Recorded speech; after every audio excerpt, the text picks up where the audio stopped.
I've been doing this trip for many, many years, and someone tried to train me in the beginning, and they said it's important to accommodate all the passengers on the bus, pay attention to them, but always let them know from the very start, if they need new towels in the room, don't ask me for that. So I'm going to let you get your own towels tonight, and I'm going to just give you some Hebrew words besides Bruchim Habaim, because I think this is important. I'm going to say we are going to the Negev, and the Negev is the south. And if you hear me say Negev, I'm talking, we're going towards Eilat, towards Beersheba, the south of Israel.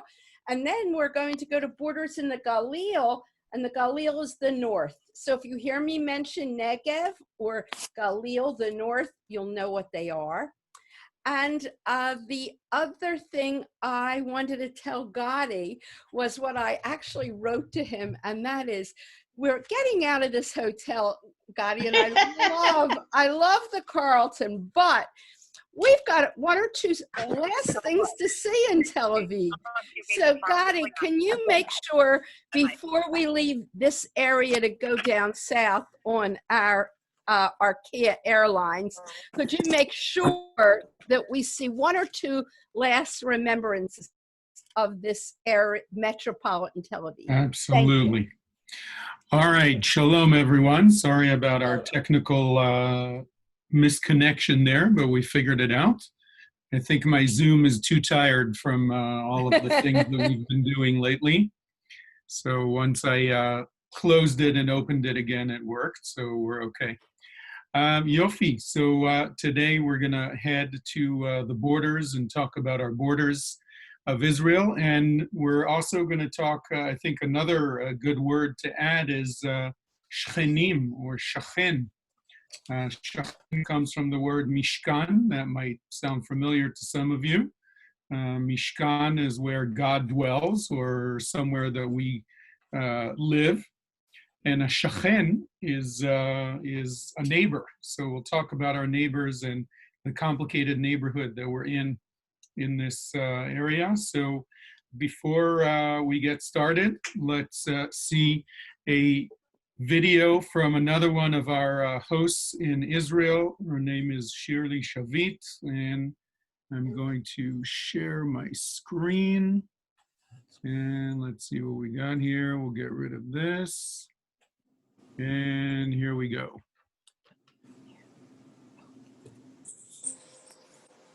Hello, Naamat friends, Haverot in Naamat USA, Naamat Canada. Can you hear? I want to welcome all of you to the Naamat and Israel virtual tour.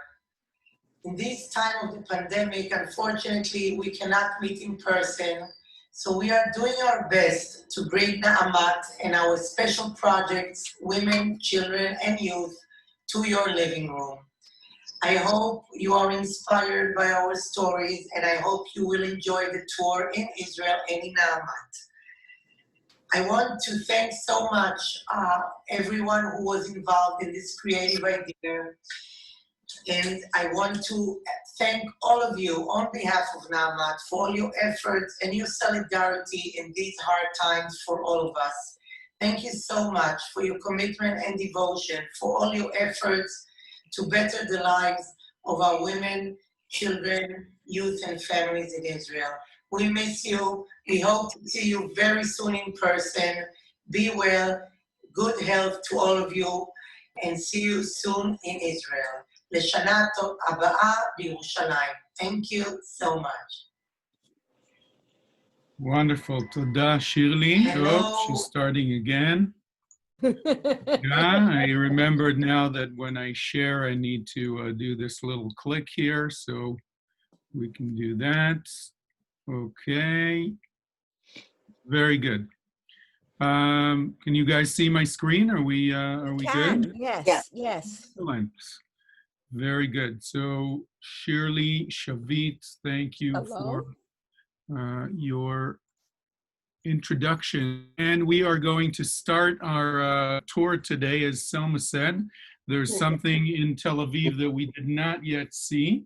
and that is here we are at a place called Rabin Square. You might recognize this guy here in the corner. His name is Yitzhak Rabin. He was the Prime Minister of Israel during the early 1990s. And here he is as a young man. This is when he was the Chief of Staff of the Israeli Army, 1967 in the Six-Day War. And the Rabin Square is an interesting spot because it used to be called the Square of the Kings of Israel. And after Rabin is assassinated here on the 4th of November, 1995, they changed the name to Rabin Square. This is the municipality building of Tel Aviv City Hall. On the 4th of November, 95, there was a huge demonstration over here, support demonstration, all the way to hundreds of thousands of people filling up this area. Rabin, Shimon Peres, and a few other big shots were making speeches over here. And then when it was over, when the evening was over at about 10 o'clock, we're going to walk over to where the events took place. Don't worry about the traffic. We're invisible. They don't actually see us. So even though we're going, sorry, we're going against the traffic. Here we are at very important spots, and we'll take a look over here. You can see our group sitting here on the bench, and you can see another part of the group speaking to somebody else. And there's a monument over here. In a moment, we'll see some pictures of it. And the stairs where Rabin comes down after the event takes place. If everyone could mute themselves, that would help so that we're not distracted, everyone else. What happens is on the 4th of November, 95, it's a big peace rally to support, to show support to Rabin and Peres and their efforts in what's called the Oslo Agreement. Peace, essentially a peace process between Israel and the Palestinians. We'll talk more about that very soon when we get to Gaza. And what happens is Rabin is assassinated by an Israeli Jew that actually comes up behind him. The guy is sitting around during the speeches, probably on this bench over here. And you can see some markings here on the pavement, which marks where Rabin stood, where the assassin stood, and pretty much over here where this monument is where the actual assassination takes place. Rabin is shot in the back 3 times and rushed to the hospital. It's less than a mile away and dies on the operating room. And from that point on, there's a change in Israeli society. And many people come to the square to light Yortzeit candles, and you can see that there's some of the graffiti left on the wall. The entire wall over here was filled with graffiti. This one says, Slicha, we're sorry, to those of you who can read the Hebrew. There's also Chaver ata chaser, friend, you are missed. If you remember, President Clinton came to the funeral and at the end of his eulogy said, Shalom Chaver, goodbye friend, in Hebrew, which many Israelis thought was a very nice gesture. So it became a very important connection between Israel and the United States. The monument itself, what we saw before, is basalt stones from the Golan Heights. This is where Rabin fought many of his battles, and it looks like the earth shook, like it's uneven on purpose to make a point. And the translation of what it says here on the stone, you can see in English over here, the Yitzhak Rabin Memorial. Here at this spot on Saturday, November 4th, 1995, Israel's Prime Minister and Minister of Defense, Yitzhak Rabin, was murdered. Peace shall be his legacy. So this is an important spot in our story because this is where many Israelis felt, and here you can see this entire wall was filled with graffiti. And this changed the course of history in Israel. The assassin was, they jumped on him right afterwards, the Secret Service of Israel. He's in jail without possibility of parole. There's no death penalty in Israel.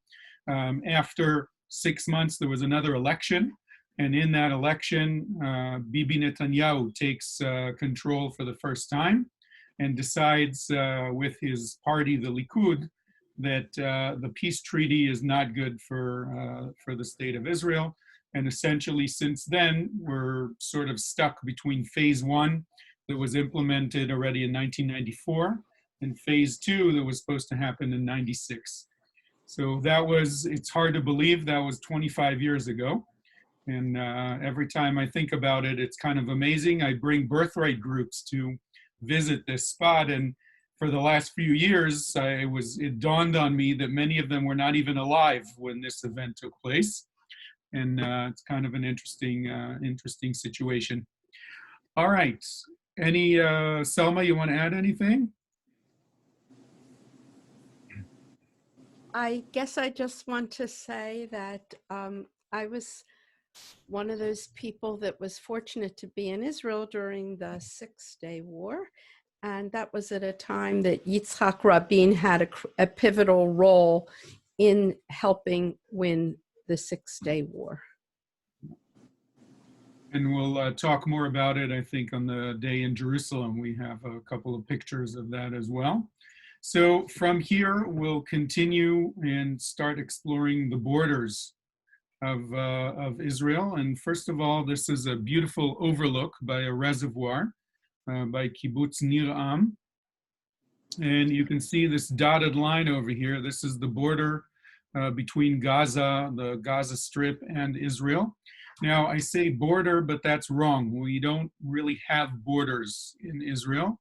They're ceasefire lines.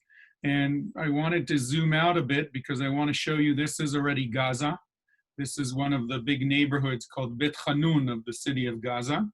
And this is about 3 miles. And over here is an Israeli town of about 25,000 residents called Sderot. And we'll visit in Sderot soon and talk about it.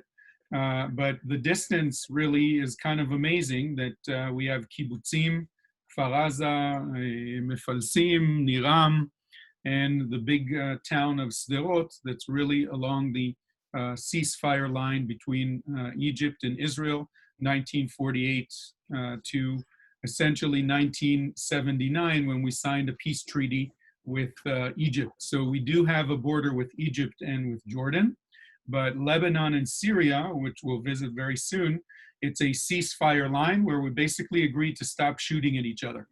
But it's not really technically a border. And zooming out even a little bit more, you can see the Gaza Strip.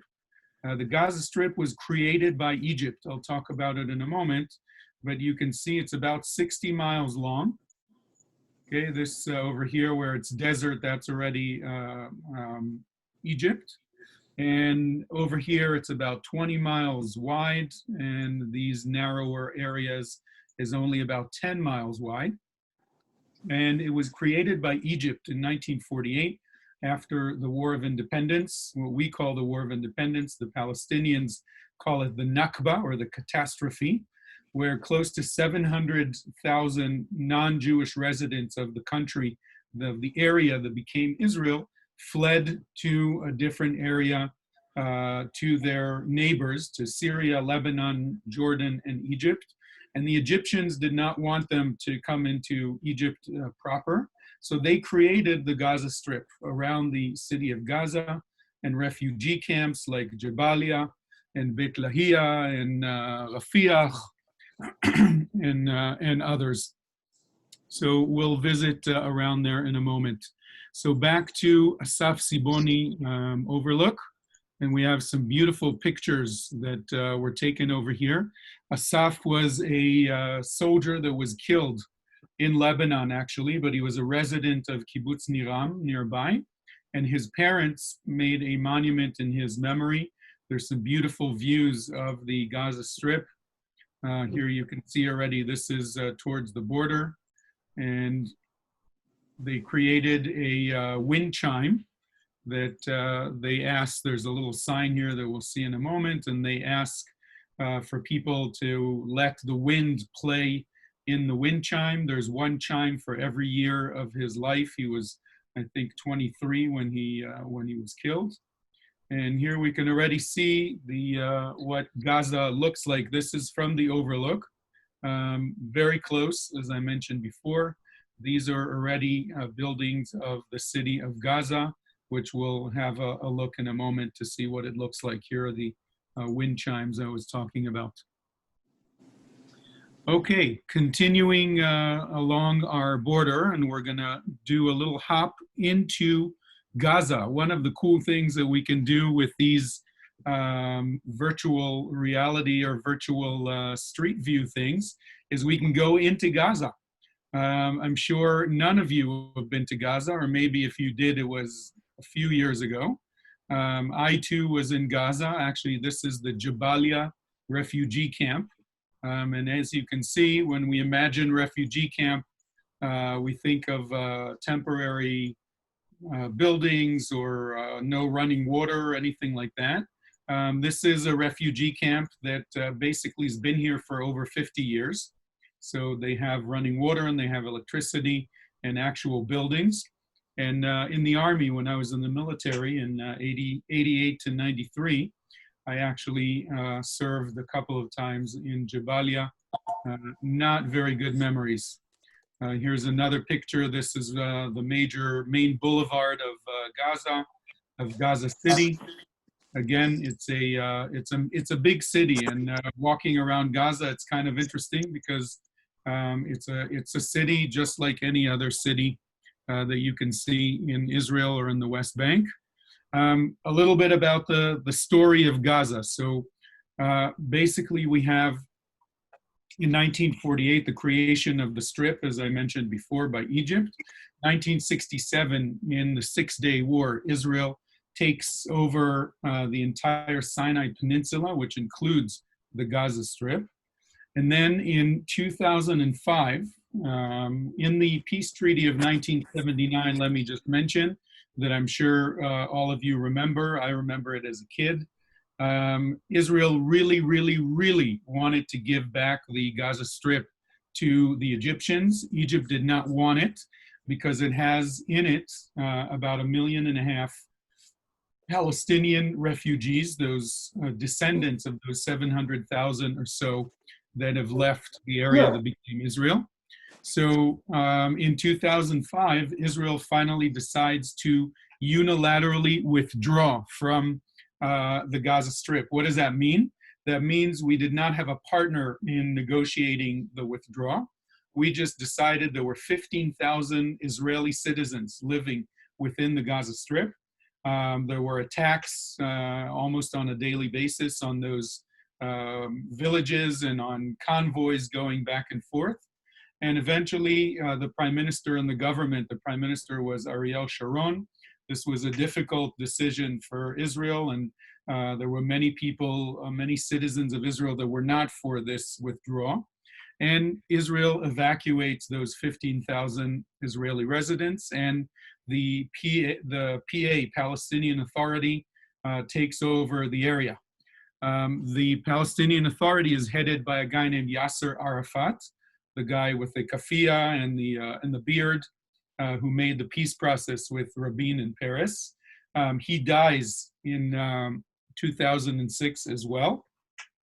And there are elections where a guy named Mahmoud Abbas, also known as Abu Mazen, takes over as the president of the Palestinian Authority. However, there's also elections for the parliament.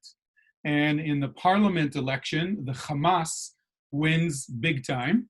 And the Hamas wins about 75% of the seats in the parliament, which is a situation like a Democratic Senate and a Republican president.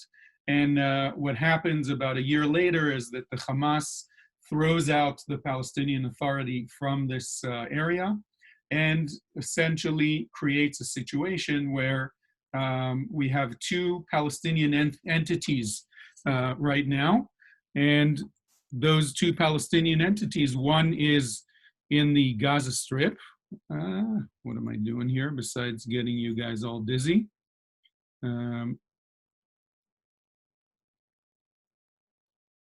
Okay. So besides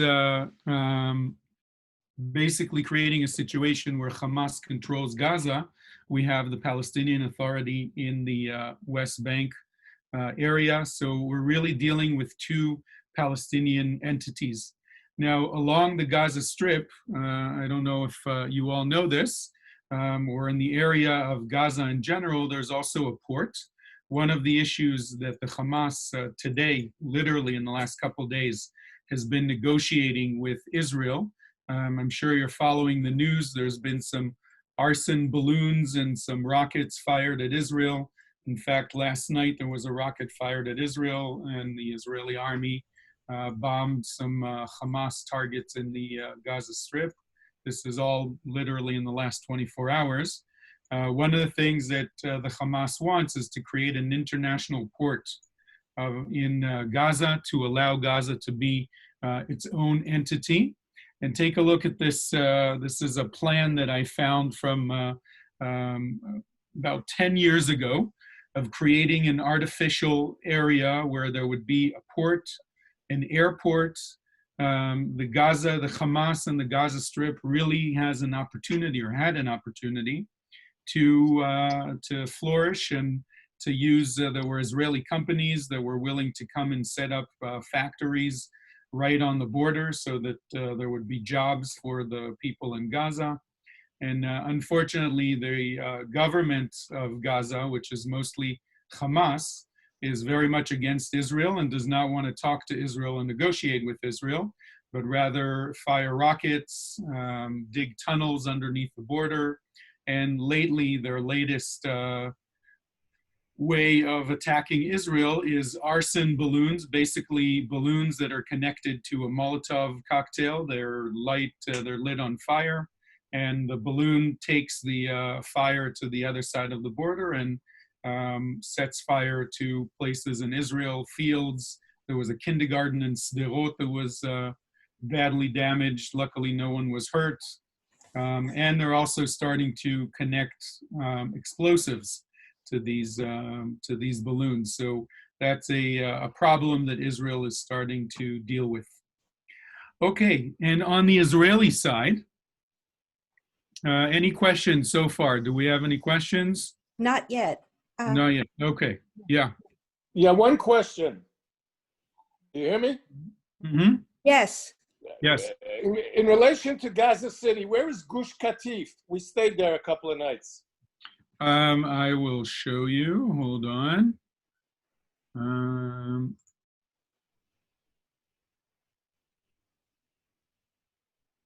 So if I zoom out here again, Gaza, the city of Gaza, is over here in the north. Gush Katif was basically down here in the south. It was in this area. This whole area from the border with Egypt, essentially, in all of this area was mostly where Gush Katif was, the villages. If you visited, it was probably over here. There was another Israeli village over here, and there was another one right over here on the border. In fact, if we zoom in here, this is something really cool that we can see. You can still see the outline of the Israeli village that was here. You can see the outline of the roads and the buildings. And as you can see, it's right on the ceasefire border. And this, this was, a tour guide without a voice is not good. This was another one of the villages. This was called Elei Sinai, and there was another one here on the right on the water. Anyway, that was the answer to your questions. Thank you. I have a question. Yeah. Marion. My question is, if they are sending in balloons, I guess, how does the Iron Dome affect that? Can they stop it?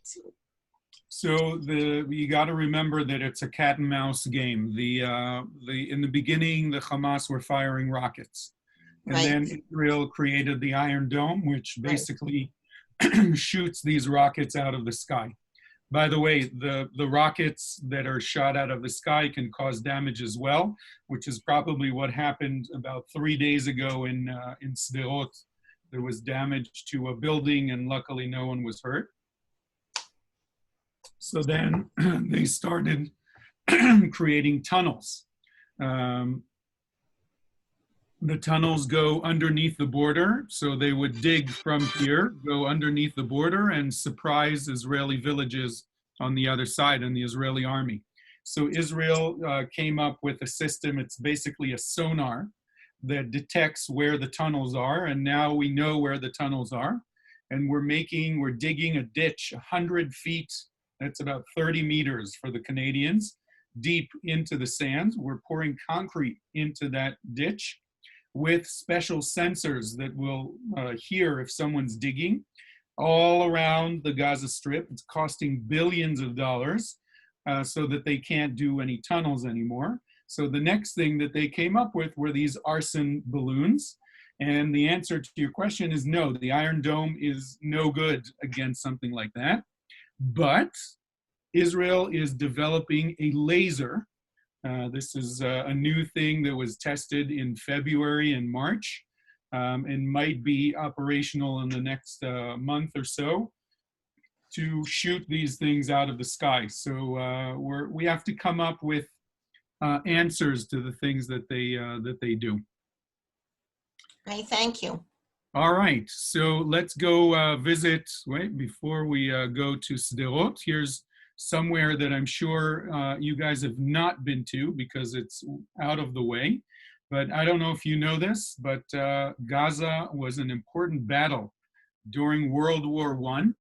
ANZAC stands for the Australian and New Zealand Armored Corps, for the British Army during World War I. This is a memorial. It can't be Armored Corps. I'll have to look up what the AC stands for. Maybe cavalry or something like that. And if you ask any kid in Australia or in New Zealand, what's the most important battle in the World War I, they would probably say Gallipoli, which is near on the Turkish peninsula where there was a decisive battle. And the second one is the Battle of Beersheba and Gaza. So basically, here's the Anzac Day that is still celebrated or marked in these countries. Basically, General Allenby, which you've heard of because there's lots of streets in Israel called Allenby, a British general, was trying to take over. You see, the Turks had a very strong defensive line over here. So instead of going head on, they came through Beersheba, through the desert, Negev desert, took over Beersheba, which the Ottoman Turks were not expecting at all.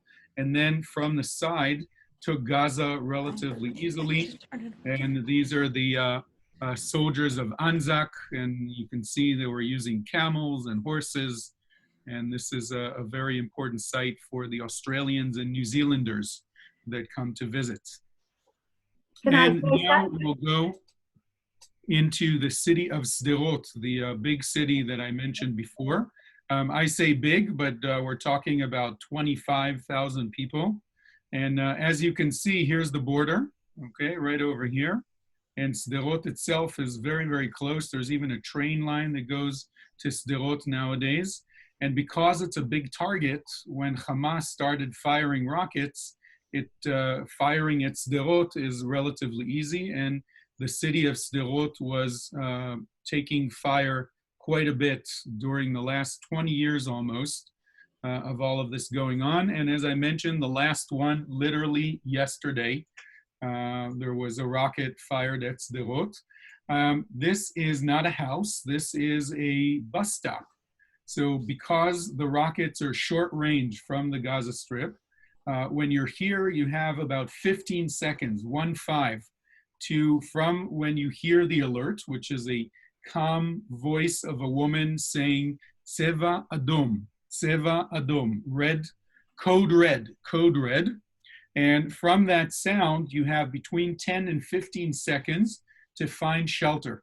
So everywhere you go in Sderot, within average person's ability to run 10 to 15 seconds, you'll find a concrete shelter like this. And definitely people waiting for a bus are vulnerable and have some issues with that. I have a movie that I want to show you. This is the police of Sderot, the building of the police of Sderot. This was filmed before they did this. Nowadays, right here in the corner, they have a display of all of the hundreds or thousands of rockets, Qassam rockets that were fired at Gaza, and we'll see it in the movie. So Selma, I did check the thingy now. Hopefully it'll be better. Thank you. That's the alert.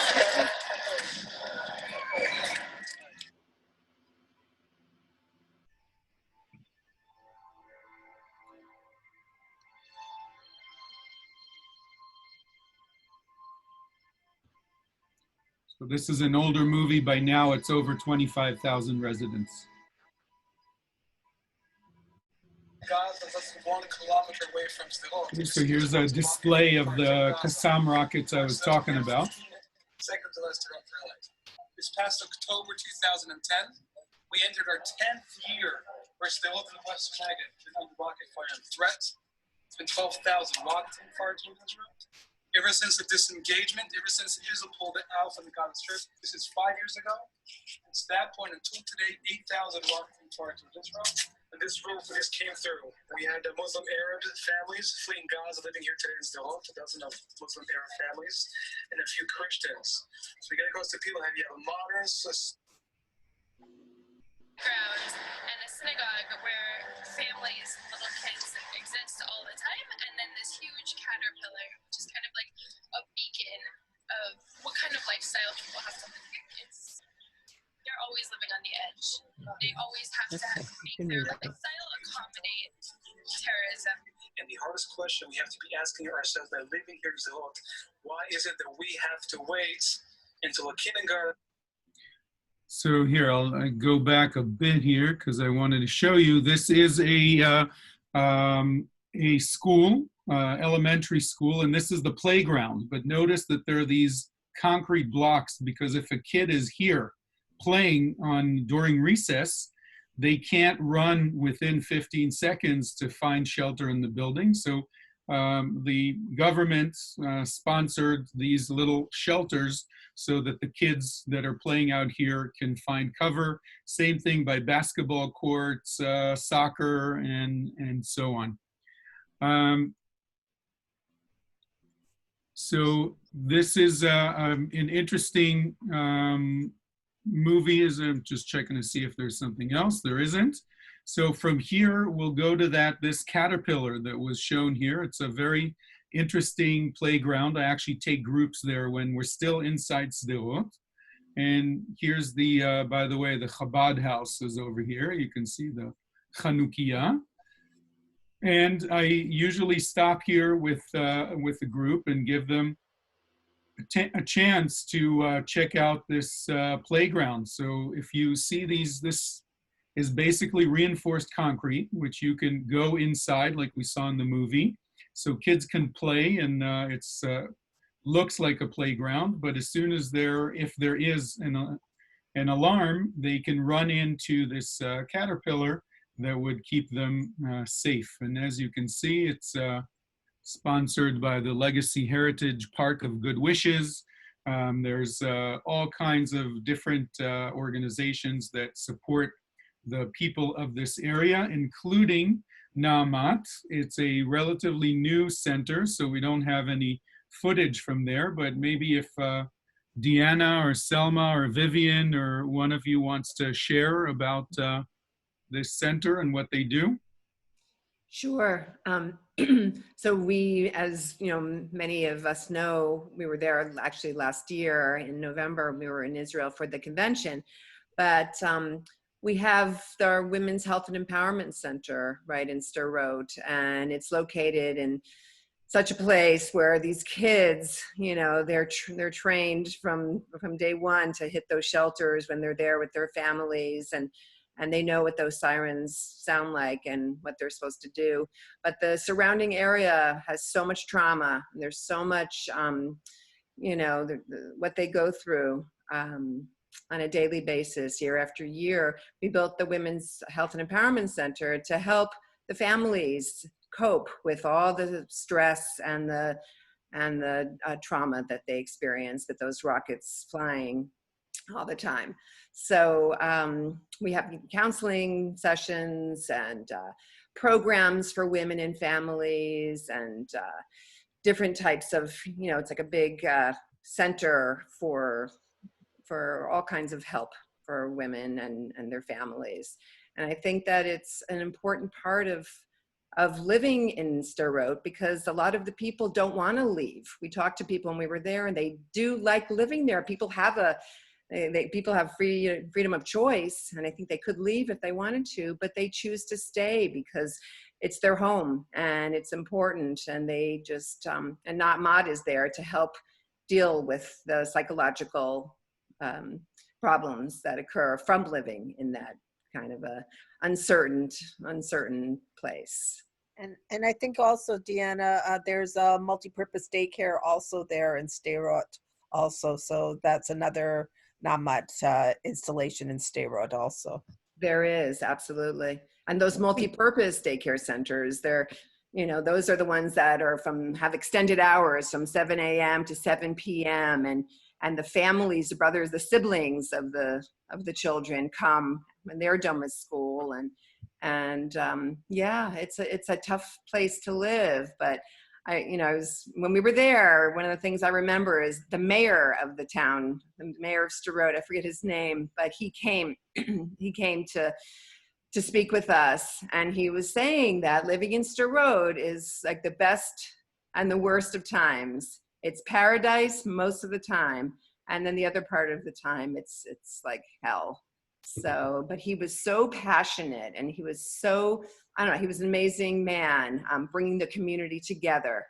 So anyway, yeah, Na'amat is a strong presence there.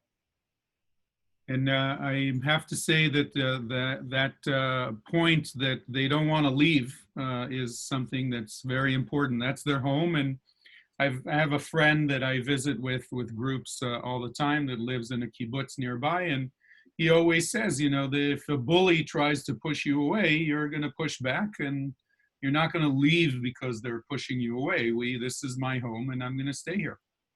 So that's a very powerful place to visit. Okay, thank you. And from here, I believe we're going to go to another one of Na'amat's project, which is the Kanot Youth Village. And the Kanot Youth Village is a youth village in the, say, the center of Israel. It's a little farther south from Tel Aviv, near Gedera, for those of you who know the geography. And we have a short video that was filmed not too long ago, which we'll share. This is the Learning Center in Kanot for the students in the afternoon hours. You can see there are maybe over 100 students here learning and studying with with different tutors, one-to-one, students and youth and before the army or after the army that are helping them with all their homework.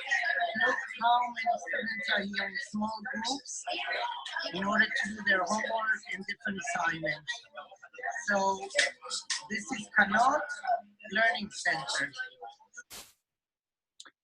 Very good. So I'm sure you visit on your trips, you visit over there as well. And from here, we'll continue our way up to the north, and we have two more borders to talk about. We're going to go to the border with Lebanon, and we are at the farthest most north point of Israel, known as the Finger of the Galilee. And if we zoom out a bit, you can actually see the border. Once again, it's the ceasefire line over here. And this is, we're at Metula up here. There's another kibbutz you might have heard of, Misgav Am. There was a terrorist attack there in the 1970s. And the big city in that area is a city called Kiryat Shmone over here. Also a big target during the years of the late 70s and the early 80s. There was a lot of rockets fired by the PLO from Lebanon towards Israel. Hamas didn't invent this idea of firing rockets. And Hezbollah also, by the way, have started digging tunnels underneath the border. In fact, one of the tunnels was discovered right about over here. And this is recently, about a year ago, Israel exposed these tunnels, 5 different tunnels along the border. And Lebanon is an interesting place. I've been there as well in my military service. Beautiful, beautiful country. I would love to be able to travel there. It's been in the news lately because of the explosion that happened in the Beirut port, as you probably have heard of. And there's some serious issues in terms of internal wars between the people. And as you can see, the border between Israel and Lebanon has always been an area that's caused some issues. Yours truly, Gadi, was born over here and lived, actually born in the States, but grew up right over here on the Mediterranean along the border with Lebanon, 2 miles from the Lebanese border. And I remember the rockets being fired. It messed up my bar mitzvah celebration, but that's a different story. The leader of the Hezbollah, the Party of God, it's called, is this man, Hassan Nasrallah. He's a Lebanese. And this is the symbol of Hezbollah, the Party of God. And what's interesting with Hezbollah is that they actually became a part of the political entity in Lebanon. They're part of the government. And part of the problems in Lebanon, here we are at this beautiful overlook. This is the town of Metula over here. This is all already in Lebanon, these hills. This is a town called Marj Ayun. I've been there a couple times. Nice little town. And if we zoom in a little bit over here, you can see on the top of this hill, there's a fortress. It's a Crusader fortress, which I'll show you in a moment. And this was a part of a decisive battle that took place in 1982 in the First Lebanon War, also known as the Peace for the Galilee War. And I'll explain in a moment. We have a slide about that as well. To the right, you can see Mount Hermon, Mount Hermon. This is the highest mountain in Israel, 2,300 meters above sea level, about 7,000 feet. And it has snow in the winter. In fact, it's one of the only places in Israel that you can go skiing in the winter. More about that a little bit later. This is the Crusader fortress known as Beaufort or Beaufort, that is on top of a big canyon of the Litani River. And during the First Lebanon War in 1982, the Israeli army goes into Lebanon to push back the PLO from firing rockets at the Israeli villages along the border, including my kibbutz. And we wanted to push them back 40 kilometers, which was that's about, let's say, 25 miles, which was the range of the rockets. There's some issues there, and I won't get into it too much, but if you look at here's this Litani River that I mentioned. Here's the Beaufort, the Beauforts. This is the border between Israel and Lebanon. It's actually called the Purple Line. And Israel, after this war in 1982, basically stayed in Lebanon in a buffer zone of about 10 miles, where Israeli army was in Lebanon for 18 years until the year 2000, when Israel unilaterally withdraws once again. We'll see the slide in a moment. This is a quite famous picture. This is Menachem Begin, the prime minister at the time, Ariel Sharon, the minister of defense. And those two were not communicating very well. Now that it's all of the protocols are open and we know what was going on there, there's probably some deception going on from Sharon's side, not telling Menachem Begin, the prime minister, really what he's planning to do. And eventually Israel goes 80 kilometers all the way to Beirut and forces Yasser Arafat to leave and the PLO to leave Lebanon. That didn't quite solve the problem, because here's our slide. So 1948, Lebanon receives its independence. Israel also around that time. Syria, Egypt, Jordan around those times as well. 1971, the PLO moves in. And what happens there is the PLO essentially instigates a civil war between the different factions in Lebanon. Lebanon has different groups of people. There are a third of the country is Muslim, mostly Shiite Muslims. A third of the country is Druze. That's a different entity, not Muslim, but derived from Islam. And the other third are Christians, Maronite Christians. And those guys were fighting each other for quite a while. And eventually, because of this war, the PLO was able to fire at Israel all of these rockets, infiltrate into Israel quite a bit. And eventually in 1982, Israel goes in to push the PLO out. But what happens, it created a vacuum, and into that vacuum enters a new organization that was formed shortly after that called Hezbollah. And Hezbollah essentially takes over and starts attacking Israel and firing at Israelis. Eventually in the year 2000, Israel unilaterally withdraws from the buffer zone, or the safety zone as we call it, about 10 miles into Lebanon, all along the border with Israel, between Israel and Lebanon. And in 2006, on the 12th of July, 2006, I remember that day because I was with Nifty Kids in Israel doing their summer tour. 2 Israeli soldiers were kidnapped by Hezbollah and taken into Lebanon. And the Israeli army retaliates and enters into Lebanon once again. And after about 3 weeks, we withdraw back, unfortunately without finding those 2 soldiers that turns out were killed at the attack right at the beginning. And eventually their bodies were traded back to Israel about, I think, 5 years later in exchange for PLO and Hezbollah operatives. So the Lebanon story is quite a complicated one. And when we talk about neighbors and borders, the Lebanon border is one that Israel is very much worried about, because Hezbollah is essentially Iran. And Iran, not having a border, a physical border with Israel, uses Hezbollah to attack Israel and to instigate issues with Israel. So essentially the entire Lebanese border between Israel and Lebanon is controlled by Hezbollah and really controlled by Iran, that's funding, giving them weapons, training, and so on. So it's not so much a question of will there be another skirmish over here, another battle. It's a question of when. And especially in the last few weeks, there's been some issues between Hezbollah and Israel, and the army was on high alert. Luckily, nothing happened. And unfortunately, the explosion in Beirut really took that off the table for now. All right, I've been talking too much. Let's continue to another special place that many of you, I'm guessing, have never been.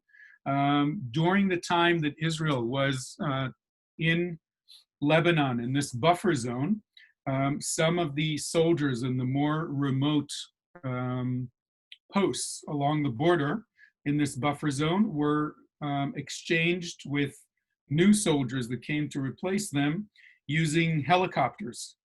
And in one, I think it was 1996, I want to say, there was a very unfortunate 2 helicopters carrying about 73 soldiers were collided into each other. They were flying too close. The weather was bad. They couldn't quite see each other well. And all 73 soldiers on board were killed. And this is a memorial right in the spot where this happened.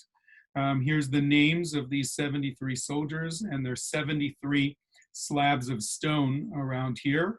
And it's designed like a rotor of a helicopter. I'll show you a picture from above. And what I like about this picture specifically is that it's the right time of year, around February, when the anemones, the kalaniot, are blooming. And it's a beautiful time in this area. So here's another picture of these monuments. This is what it looks like at night. It's all lit up, and it's very, very interesting and a very cool and memorable place to visit. This is in memory of the 73 Cedars of the Lebanons. Okay? And this is the type of helicopter that was, the two of them collided. And here's a look of what it looks like from above, literally like a rotor of a helicopter. So this is known as Ason HaMasokim, the disaster of the helicopters. 73 soldiers, 1996, February, I believe. From here, we'll climb up to yet another border that we have with Israel, and that's with our neighbor nearby, the neighbor known as Syria. So if we take a look, Mount Bental, which is an Israeli outpost, and again, right by the border. Okay, you can see this is the international border. Here's the place we're going to be seeing in a moment. Kibbutz Merom Golan, one of the first kibbutzes built on the Golan Heights after 1967. And you can see that the kibbutz is built right into the volcano over here, so that, I'll use the cool 3D over here, literally so that it's protected from the Syrian border, from the ability of the Syrians to maybe fire at them. So they're protected this way. Up here in the overlook, we can see the Mount Hermon. Here, we'll show it to you over here in the distance. The highest mountain in Israel. Over here, we have a better picture of the ski slopes, the only place in Israel that you can go skiing. My wife is an avid skier, and she says that the Hermon is not that great a ski slope. I mean, she's from Colorado, so Vail and Aspen and places like that. But Israelis are very excited. They come to the Hermon whenever there's snow, and it's a beautiful landscape, beautiful area. Here, we'll come back to this in a moment. Here we can see very nicely how the Golan Heights is formed. Okay, you see these volcanoes. Essentially, this is a flat area that was created because there are several volcanoes that erupted over and over again. Don't worry, it's not going to happen today. The last time these volcanoes erupted was tens of thousands of years ago, if not more than that. But several eruptions that occurred have filled up the canyons between these volcanoes, and eventually you have a relatively flat area that is known as the Golan Heights. Some serious battles took place here in this place, and you can see it's a real bunker. It's a real Israeli army bunker. It's open to the public. Tourists can walk around and see what it looks like. There's actually a coffee shop here called Kofi Annan, which is a play on words.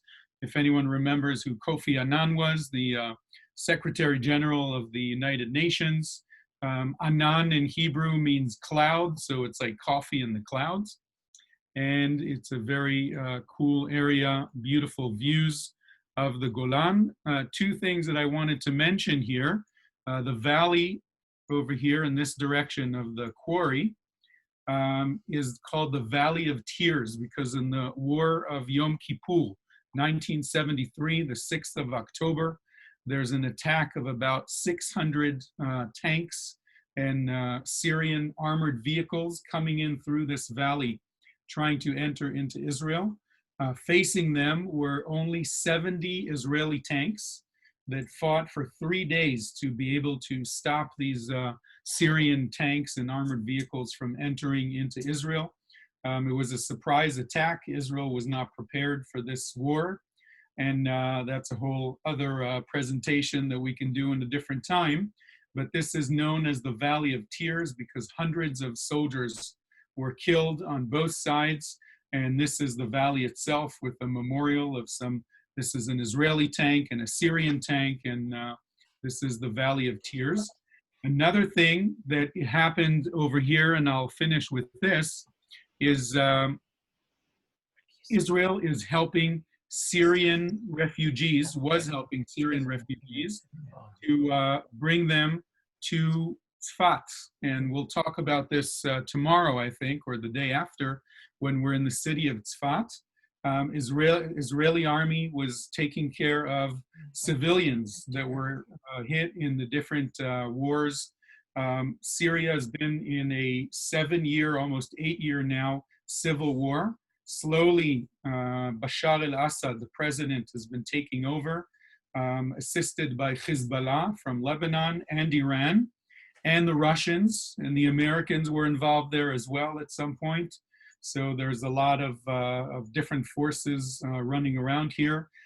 Things are calming down, and the president, Assad, is finally taking control once again. But in that process, many people were hurt, and Israel was helping some of these refugees and taking them to the hospitals.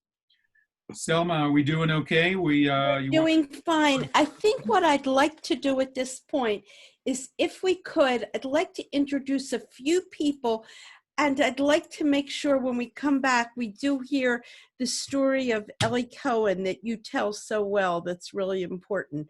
So would you mind if we take a few minutes of a break?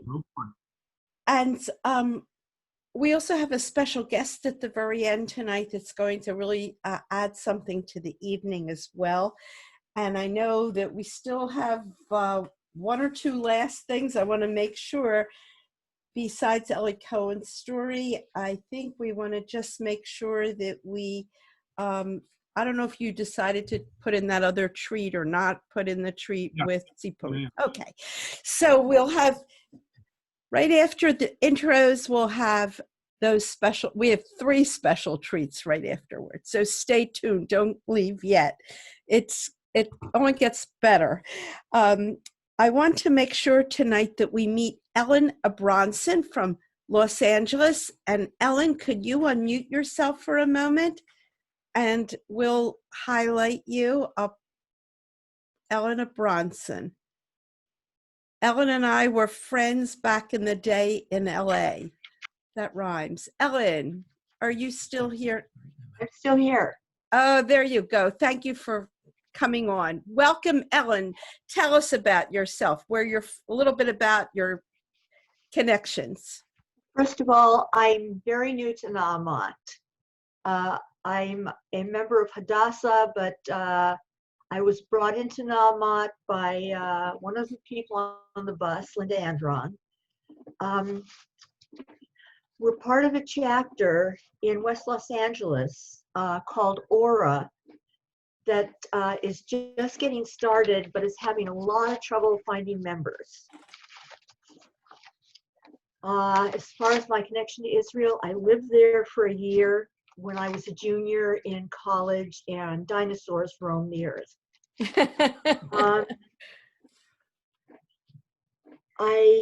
We returned to Israel in 1985 when our oldest son was bar mitzvahed there, and I also was bat mitzvahed for the first time. Our last trip to Israel was in 1992, and that's when my father-in-law endowed a chair at the Technion. Oh, wow. And it was wonderful. He had been a Zionist his entire life. He'd never been to Israel. This was his first trip to Israel, his first plane flight, his first speech, and it was an incredible experience for all of us. And as far as the word that I connect with Israel, it's home. It was home when I lived there, and it's home to me every time that we return there, and that's how I think of it. Thank you, Ellen. That really was a very special story you shared. Thank you. Barbara Weiser, would you please share a little with your partner in crime sitting there next to you? Mute. You want to unmute yourself?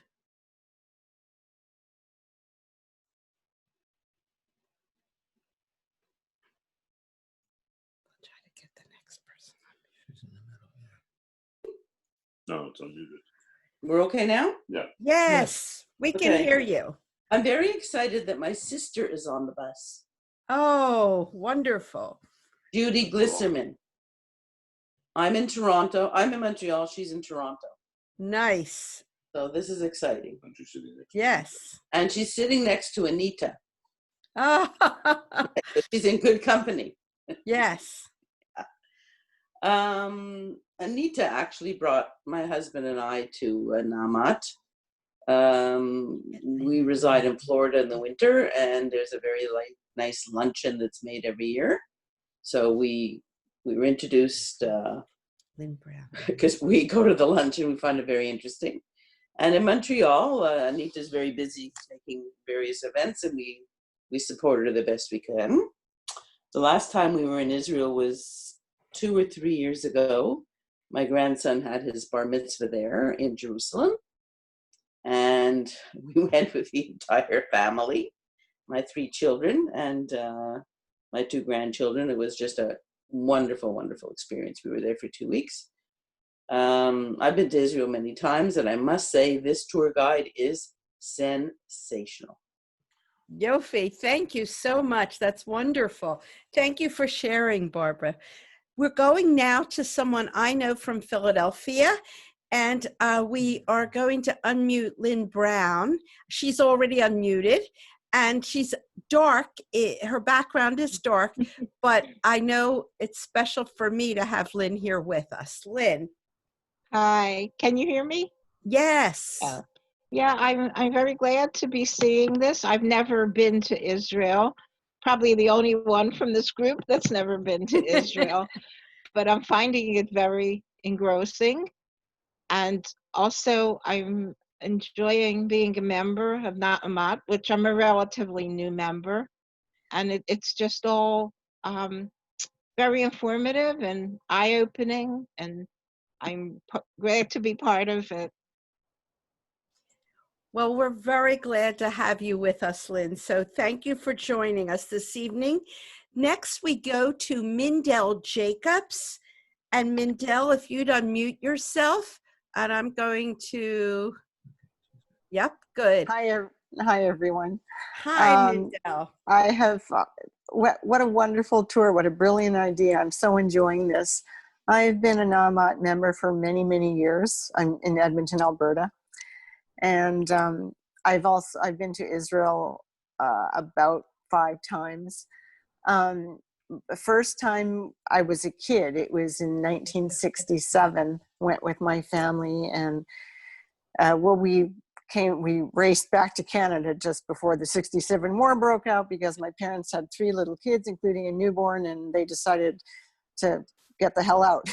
However, we kept going back, and I was also lived in Israel for a couple of years during the Gulf War in 1991. And it's not like I decided to leave Canada and go there because a war was going on. I'd already planned to leave and go and live in Arad with WUJS, the World Union of Jewish Students Program. Yes. So I was already there. I'd already quit my job and moved to Israel and settled in, and then suddenly a war broke out. But, you know, it actually worked out okay for me because I was a journalist. I had a wonderful 2 years in Israel, mostly living in Jerusalem. My word for Israel, I think, is family, not because I have any relatives there, but because I felt so connected to my ancestral homeland, my fellow co-religionists, the history, the religion. I felt it was one of the most thrilling experiences of my life. And I haven't been back to Israel since 1998 because life kind of got in the way, but hoping to get back there. And thank you for putting this together, and thank you, Gadi. And we're so glad to have you with us, and we hope you'll be on a real trip with us there in the future so you do get back. And we'd like to have Heather Gordon now share with us. Heather? Hi. Hi, Heather. Hi. I am co-president of NAMAT Montreal with Anita Blanchet and Brenda Feynman, whom you saw yesterday. I would say my word for Israel is homeland. Other people have said that, but I think it's important. I think it's a national homeland, a religious homeland, somewhere where we as Jews feel connected. My son and daughter-in-law lived in Israel for several years, and 3 of my grandchildren, and along with my son and daughter-in-law, are Israeli citizens, so we have a connection there. I've been to Israel many times. I've liked seeing what we've been visiting on this trip. It's been amazing. It's a really great tour. I'd just like to say something personal from today. You mentioned the Anzac Memorial in Gaza, and I'm probably the only Australian in this group, or former Australian. I'd like to say ANZAC means Australia, New Zealand Army Corps. Army Okay, Corps. and ANZAC Day in Australia is like a combination of Yom Ha'atzmaut and July the 4th. So Wow. it's like it's a connection to Israel also. There's a big memorial in Bet Sheva and Beersheba, and there was a big thing a few years ago memorizing the 100th year. So like Australia does have a connection also. So okay, I'm hoping to get back to Israel once we have this epidemic over, whenever that will be. Thank you so much, Heather. You added some new information this evening. We appreciate that Australian piece. And now we'll go to Jane Blitz. Hi. Hi, Jane. I'm from Encino, California. I'm one of the charter members of the ALOT group. I was a president of the San Fernando Valley Council in the 80s. And I was on our convention in Israel in the 80s, where we voted to change the name from Pioneer Women to Na'amat, which was very exciting. Yes. My grandmother was a member. She was president of her group for 10 years. And I was living in Israel in the early 70s when going to University of Tel Aviv for several years, when she came to visit because someone had passed away in her chapter, left $18,000.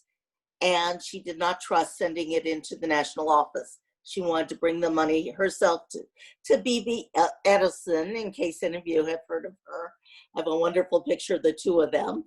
And at the time, I was like 19 years old. She wanted me to go to the Na'amat, or Pioneer Women office, Motzei Tapolot, and it's like, what do I want to go? In my mind, because of what my grandmother and her friends talked about, Pioneer Women was just about little children, and I wasn't into little children. In the 70s, when I joined, all of a sudden I was learning about a Na'amat being involved with women's issues, and I got very excited.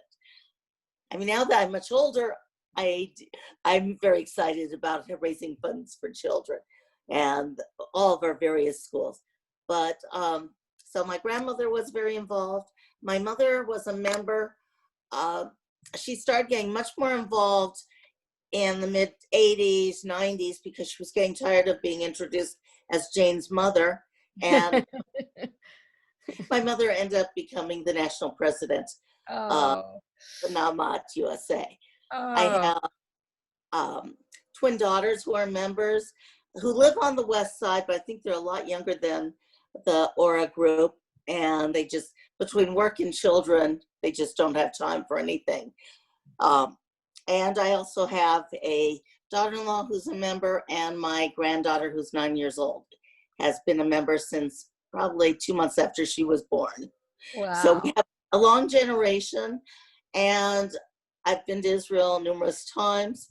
I've been very fortunate having going with my mother when she was on the, I guess, president, Shirley taking us around. We got to see quite a few things. I'm one of the few Jews who has no relatives in Israel. We have adopted relatives. Wow. But when I go to Israel, I just feel at home. I speak Hebrew with a very strong American accent. And so to me, Israel it does feel like home. And there was one thing I wanted to add. And I was thinking about in Sderot, my mother was very fortunate. There are 2 daycare centers named after her. One was, she went out, finished her presidency. They named one in Sderot after her. And we went to see it as it was being remodeled. And Shirley took us there. We walk in, it's muddy on the ground, and there's 3 goats living inside. Oh. They were still, there'd been a lot of rain. Thank you. Oh, thank you for sharing. Thank you so much, Jane. Selma, can I say one quick thing? Yes, dear. Jane, I just want you to know that I hope you can trust the national office now. And this was in 1971 or 72. Oh, and I should say, I was also on the national board for a number of years. We're going to go back to Gotti now. We're going to hear a little bit more. Gotti, can you come back on? Absolutely. Thank you. Great. Selma, Selma, it's Anita, can I ask Gotti something? Oh, by Sure. all means. And don't hesitate to write in the chat, anyone, if you have a question. Go ahead, Anita. Gotti, Yes. we started today in Metula, right? Yeah. We were in Metula, yes. Yes. Did you see the Canadian house in Metula? I did. Canadian hockey rink, where your skaters are training for the Israeli team for the Olympics and everything else. It was started Yes. by a group of kids, a group of people here actually in Montreal who wanted to build a rink there and a whole Canadian center. Wow. Yasher Koach. Because The Canada, Canadians yeah. make an impact in hockey. I heard they're training in For a Philly. long time, Yeah. it was the only ice skating rink in Israel. It is. You guys are knocking the Israeli team. We have, they were, I think, up to the age of 16, we were the world champions. Most of the kids practice on rollerblades rather than on an ice skating Well, I rink. know when you had so many of the Russian Olim coming in, we Right. decided in Canada it was time to, prepare something so they could train and be part of the country. Wow. Yasher Koach. Good job. Yep.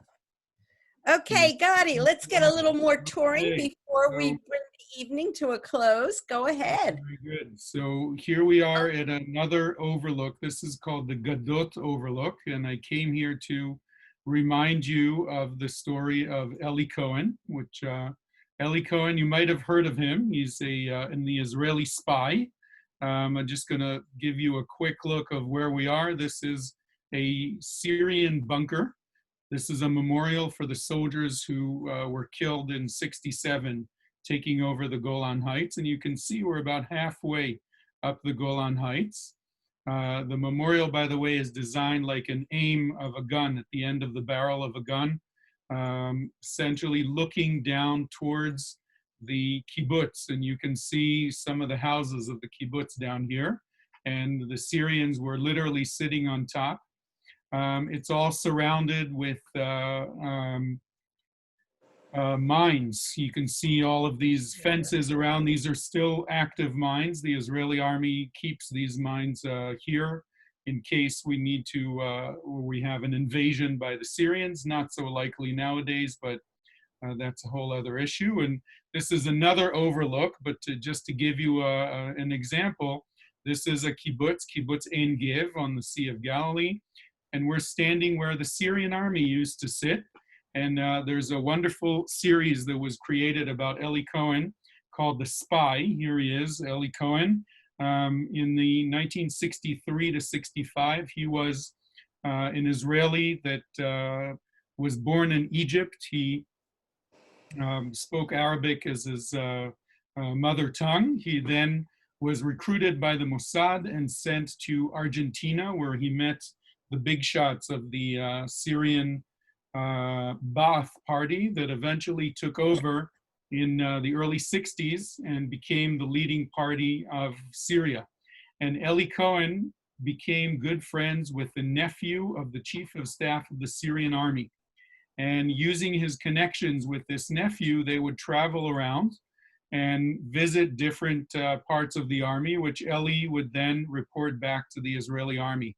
Here they are. This is an incredible picture. This is the Hula Valley behind them.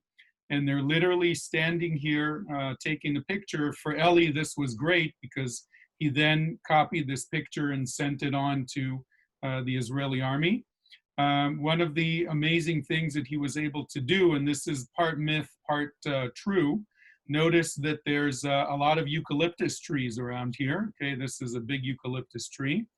Basically, Eli, traveling around in the Golan Heights, realized that there is no shade, and there were more and more forces being brought to the Golan Heights in preparation in attacking Israel.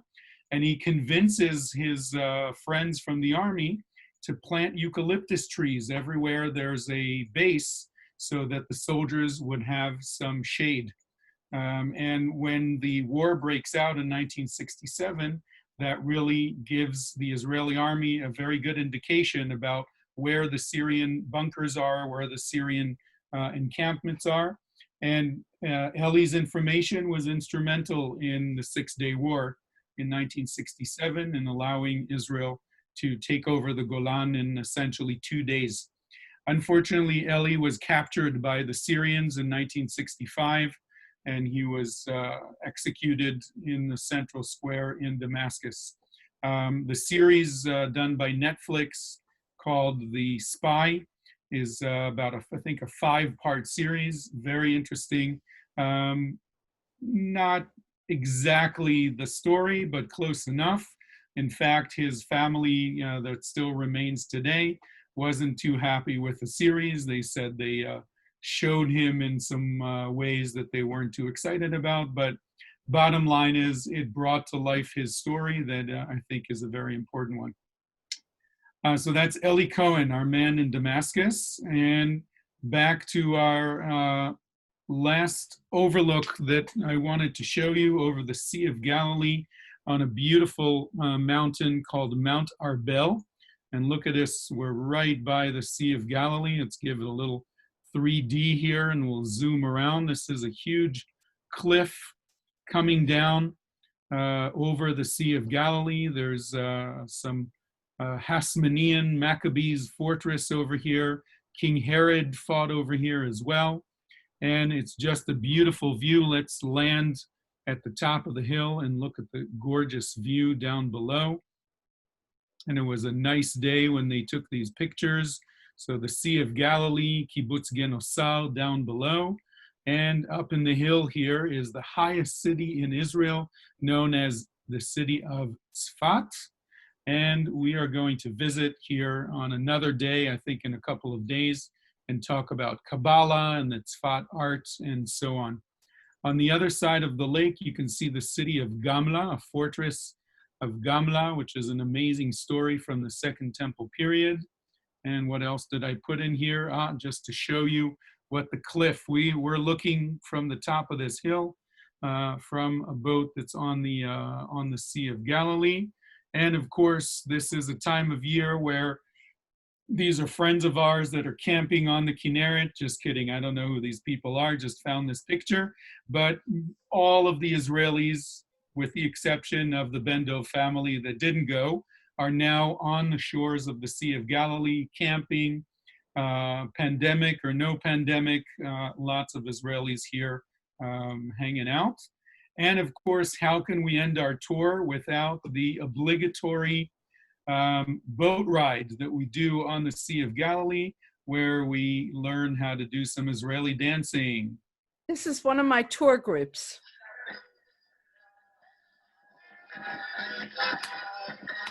כולם.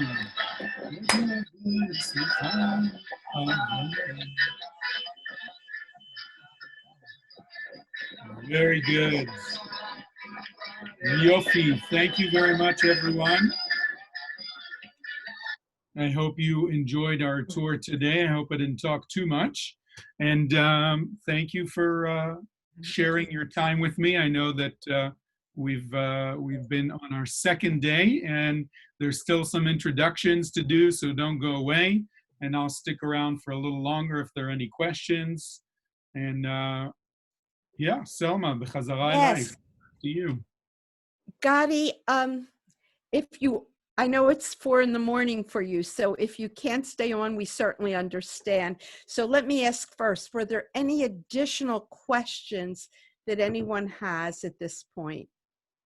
Otherwise, we're going to go to our next set of introductions. We're very fortunate tonight that Judy and Norm Tepper are with us. And if they could unmute and just share briefly, if they can, where they're from, and tell us their special connection to Israel, their special word. Yeah, hi, we're from Montreal. We've been friends with the Blanches for 70 years now. Oh. So we're not members of Namat, but we have a strong connection to Israel. Since 1967, we've been there at least 50 times. Wow. And we have relatives there. And then my son became a Baal Tshuva and moved to Jerusalem in a Har Nof. And he got married there, had 2 of his 6 kids there, got a smicha there, but now they're living in Manchester, England. So, and we've been really right through the whole country, from that Gush Katif place that he slept me to, my son, to Yamit in Sinai, and from top to bottom, east to west. So we never pass an opportunity to get to Israel somehow. This is our first virtual. So we're glad you came with us tonight. Thank pleasure. you, Norm and Judy. And now, Janice Minnick, would you tell us where you're from?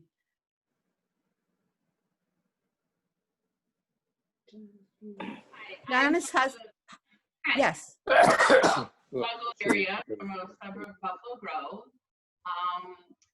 I've been to Israel once, and that was for the convention in 2007. And at that convention, I was installed as Midwest Area Coordinator. My husband was there with me. I've had many other positions on the national board and in the Chicago area. I've been Chicago Greater Council President several times. Now I'm just president of my club and just enjoying Namat and trying to promote it a lot in the Chicago area. So, I mean, my connection to Israel is really just Namat. I have nobody there. I was only there that one time. And my husband was with me when we went to the Namat convention. We're very happy that you joined us, and we have met some other people from your chapter. We look forward to hearing more about it in the future.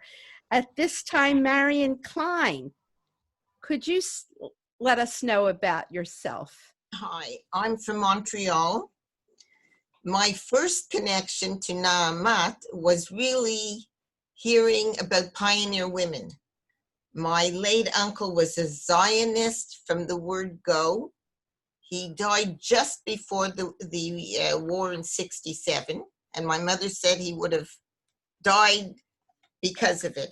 And my mother had a very close friend.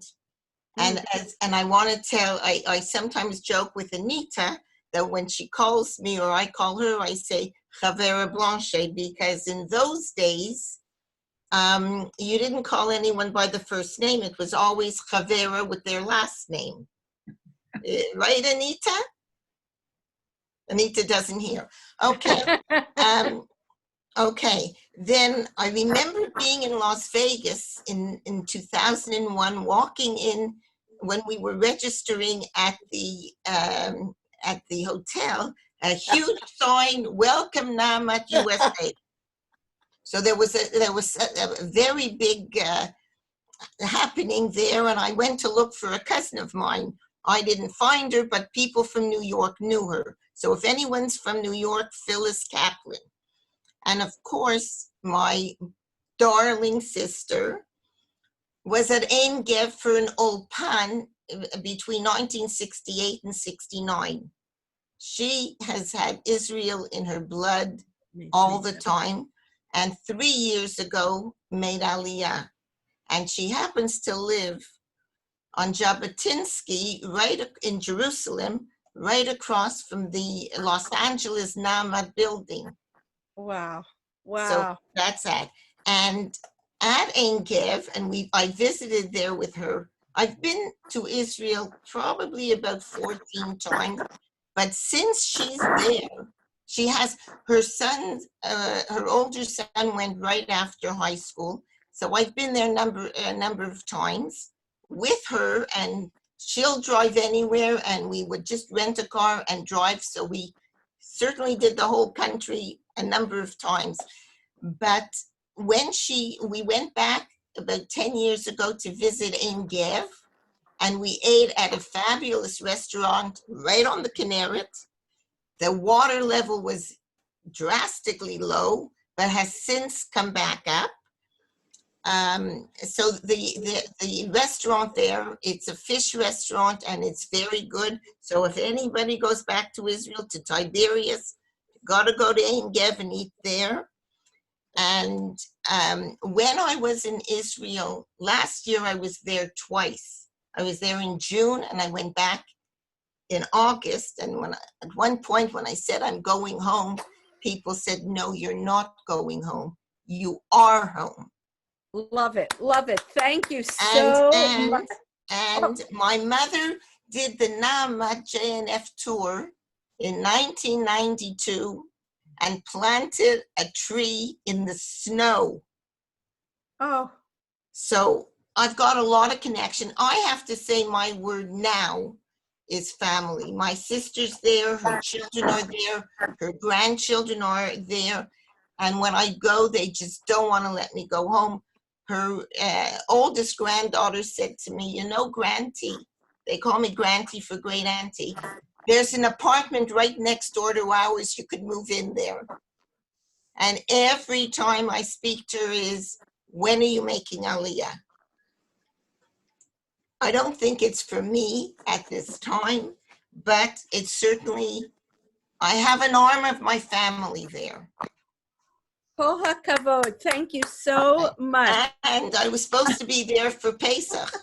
I was supposed to, so I've got a flight from El Al pending. We have a special guest tonight that has been waiting very patiently. So maybe toward another evening, we'll give you a chance to continue, because I know you would like to share even more.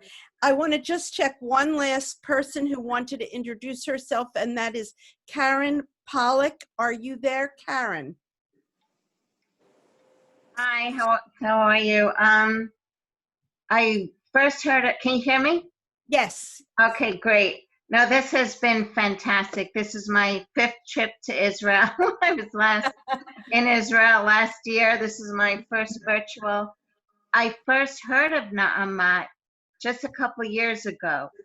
A cousin of mine was the chapter president in Pittsburgh, Pennsylvania. And her office was in the Tree of Life Synagogue. Oh, yes, yes. But other than that, I'm a lifelong member of Hadassah, very involved in Jewish affairs, but never heard of Na'amat. Is Na'amat regional? I asked a couple other women who are very involved in Hadassah and Sisterhood, and they weren't familiar with Na'amat either. Where do you live, Karen? I was brought up in Queens, and I live in central New Jersey now. Okay, we'll help you find a chapter in your area.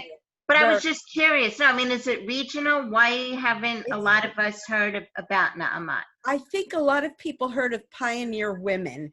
And when the name was changed, it took a long time for people to get used to a new Hebrew name. But we are getting the word out right now. And this trip is all about getting to know Na'amat. And Gadi, we're going to give you a chance to go to sleep. And thank you, Karen, for sharing. No, I was going to say, no, thank you very much. It sounds a lot like Hadassah. you know, the spiritual connection, the philanthropy, the connection to Israel, the support of the children's centers and the women's center. So I definitely want to learn more about Na'amat. I promise you, we're getting to you. Don't Okay, worry, thank you're you. on our list. Thank you. Gadi, Yeah, bevakasha. before I go and say Laila Tov, I want to remind everyone that tomorrow we're making hummus together. So Selma, I don't know if you have that on your list. I'm sure you have it on the list of things to remind. But just two quick things. We need to soak the chickpeas overnight. So you have to do that already tonight. And when you're boiling them, it has to be a big pot. Remember, somebody told us about it last time. Yes. That, so Selma, if you don't mind to remind everyone about that. Okay, now I can go to sleep. You. Lila Tov, Gadi, Lila Tov. Lila Tov, everyone. See you tomorrow. Thank you, Gadi. It was a pleasure to be with you tonight. Bye. Tomorrow is a very big night for us because we will be making hummus. Last week I actually made it and it was my first time, and I want to tell you it is really a treat. We've been eating it all week and enjoying it. And I want you to know, if for some reason you are feeling like you're not up to it, then by all means just grab a little bit of hummus at a store, bring it home with some chips, because we want to all have chip and dip tomorrow with that hummus. And now, without further ado, we are bringing an added on dessert for everyone, a treat for tonight, but it is optional because I know the hour is late. However, it is such a treat that on our bus last week, they requested we bring this person back more than once. This woman is she's the recording secretary of Na'amat USA. Her name is Dr. Linda Schoenberg, and she is a fitness instructor par excellence, the best. And her exercises are geared just for us right now to help us relax and stretch. That's her specialty. Give her, please, your attention to have a minute or two to cool down after this really busy evening. Linda, take it away. Okay, I'd like everybody to mute themselves if you don't mind, so that we don't have background noise. If you want to dim your lights a little bit, you can. And in honor of all of the Canadian attendees, we will have Leonard Cohen's Hallelujah in the background. Okay. Inhale up. Exhale down. Inhale up. Exhale down. No, I'm out of here. Okay. Inhale up.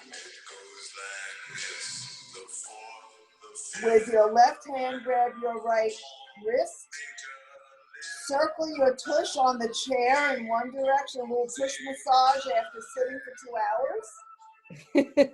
Now get really tall, look up high, straighten your elbows, and pull yourselves all the way over.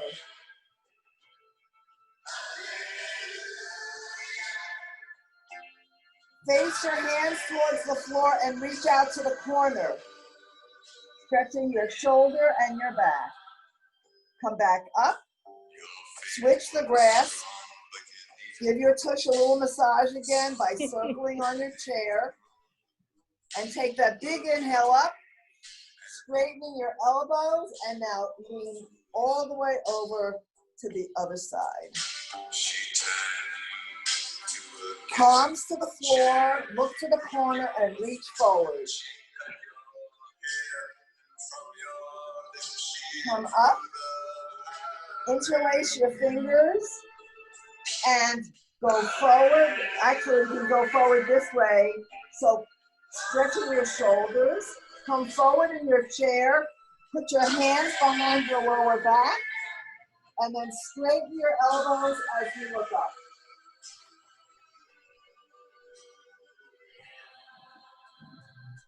Inhale your arms up. Bring one knee up. Rotate your ankle in one direction and the other direction. Cross the knee. Big wide inhale. Grab the back of your chair with one hand. Swing your other arm across. Lean down, bend your elbow, and then hook it on the outside of your knee for a spinal twist. Lower that leg, inhale up, and bring the other knee in. Rotate the ankle both directions. We don't want any deep vein thrombosis on this bus. Cross the knee, big inhale. Grab the side of the chair, reach across, bend forward, bend your elbow, hook it against your knee, and twist. So I tried to touch. Okay, now what I want you to do is grab your thumb and your index finger, lay your hands down on your knees. I want you to close your eyes.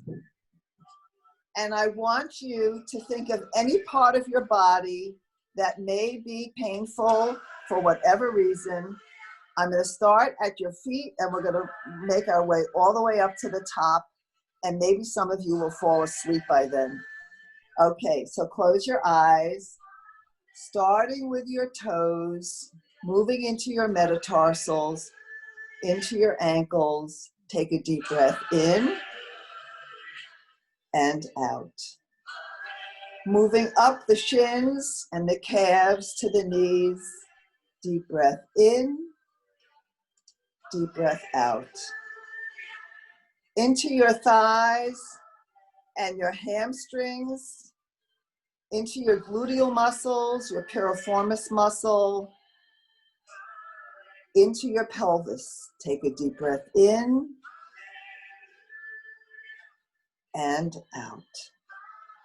From the sacral vertebrae into the lumbar vertebrae, the thoracic vertebrae, the ribs as they wrap around to your sternum, up your sternum to your clavicle, out to your shoulder blades and the muscles in front of and behind your shoulder blades. Take a very deep breath in and out. Starting with your fingers, moving into the metacarpals, into your wrists. Deep breath in, deep breath out. Your forearms, your elbows, deep breath in and deep breath out. Your biceps, your triceps, your rhomboids, your traps, your lats, all of those tendons in your rotator cuff. Take a deep breath in and out. Along your shoulders, to your cervical vertebrae, to your skull, to your jaw, to your tongue, to your ears, to your eyes, and out the top of your head. Take a deep breath in, bringing in fresh air, bringing in hope, bringing in joy, bringing in gratitude, and a big exhale out of pain and anger and frustration and sadness. All those little flashing yellow lights where you have pain, bring that air all the way to the farthest parts of your body, bringing in health, and exhale all of the toxins and the stress and the pain. Inhale, exhale, inhale, exhale. Wiggle your fingers and your toes. Open your eyes. Big breath in. Big breath out. Ah. Inhale up. Exhale out.